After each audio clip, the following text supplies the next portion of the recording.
Today we're talking about how to register your YouTube channel as a business. We're going to be talking about whether you need to do it or not, and then where to go to do that. We're going to be talking about the cost, and we're actually going to be talking about two different types of YouTube channels so that you can make sure that according to your goals, whatever you're wanting to achieve, you're using the right type of strategy, because the two types of channels have a drastically different outcome. By the end of this episode, you'll have a lot of clarity on what you should be doing for your YouTube channel.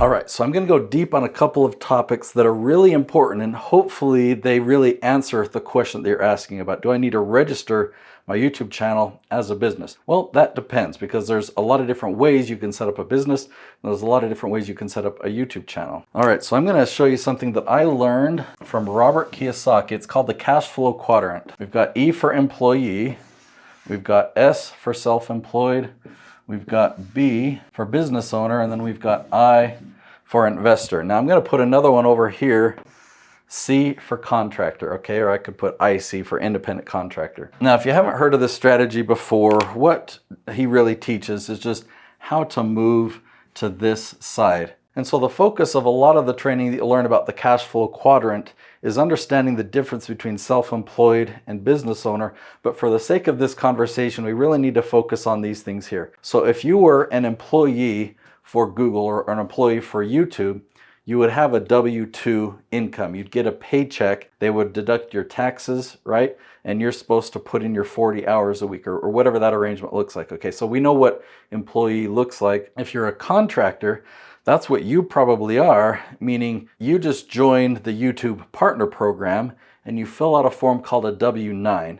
That makes you a 1099 independent contractor. Now, that could seem similar to being an employee, or it could be similar to you being self-employed. Self-employed, you are the boss, you call the shots, but you also wear all the hats. You not only are the one that cashes the paycheck, but you're the one that writes the paycheck. You're the ones that figures things out, but you're the one that does everything as well. Now, when we're talking about YouTube, so if your whole goal is to generate tons of views so you can get paid that ad revenue, then you are a contractor and you're more in this category, and there would be no need to register your business. You're not even really considered self-employed, you're an independent contractor. But if you want to step more into the business role, let's say you want to do sponsorships and you want to work out your own brand deals with other businesses, or let's say you have your own merch that you want to sell outside of YouTube's platform, or you have other services or other programs that you want to offer. Let's say you provide coaching or something like that. Well, then you're down here in the self-employed,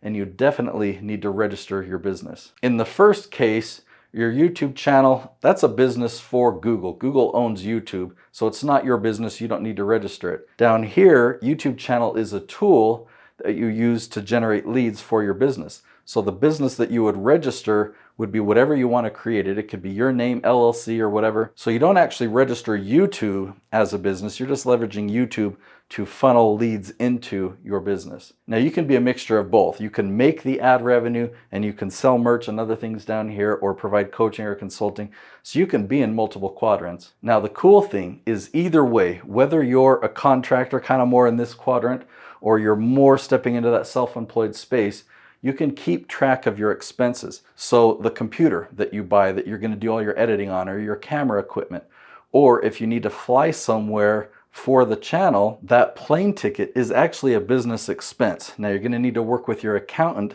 to take that 1099 that YouTube provides you, and you can give your accountant the list of all your expenses. Some things you get a write-off 100%, like an airplane ticket, but other things like meals, you only get a write-off like 50%. So let the accountant take care of those things, but that'll make it so all the expenses that it takes to run your business, that you're not taxed on those things. You're just taxed on your income.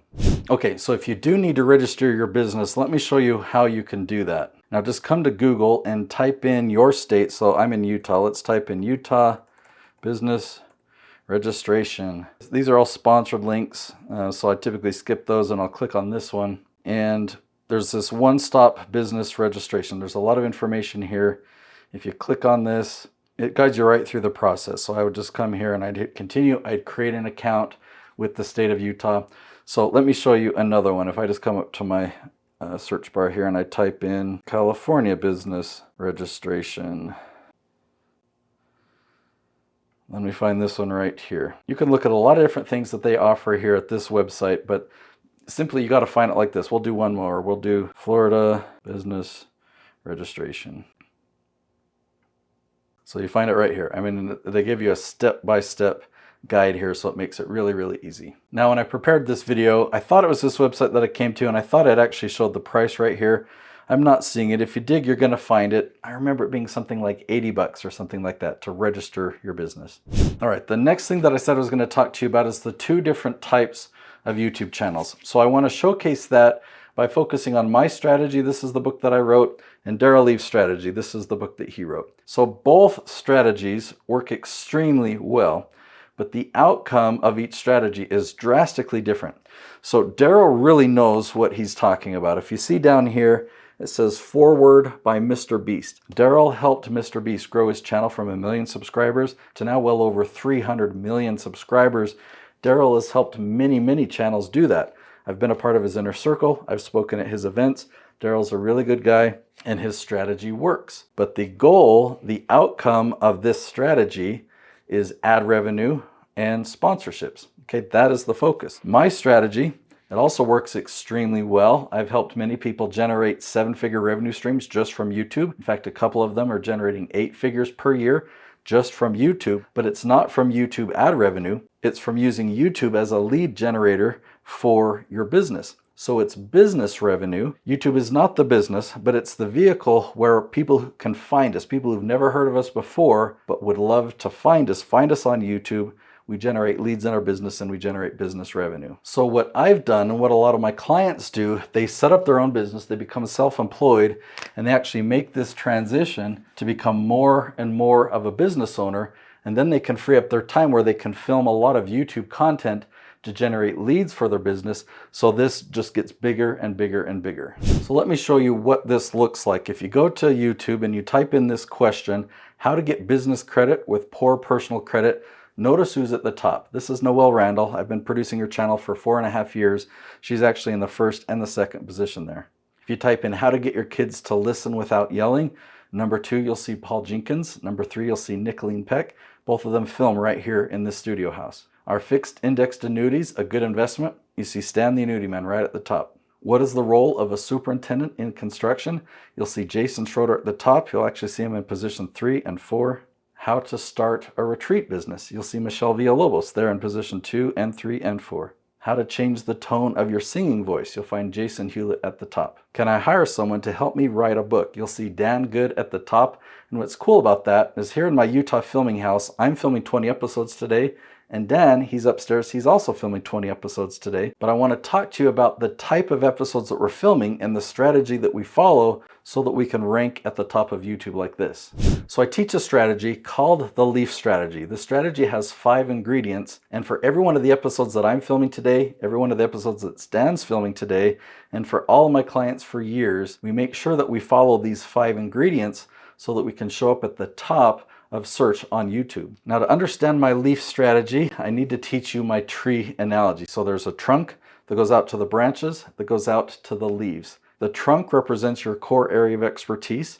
The branches represents all the different categories you have expertise in, but the leaves represent very, very specific questions. And the key is doing keyword research to find these leaves, to find the questions that your target audience is asking. You don't want to make any videos on trunk or branch topics. Now, for you to really understand this strategy, I've put this all in a mini course. You can find it at youtubeleadgen.net. This course is $17, and if you go through this course, you'll really understand how to leverage YouTube to generate leads for your business. You'll know how to rank at the top of YouTube, and you'll know how to follow this same path to set up your own business and to become more and more of a business owner, because YouTube has become a lead generation machine for you on autopilot. So go to youtubeleadgen.net and I'll see you there.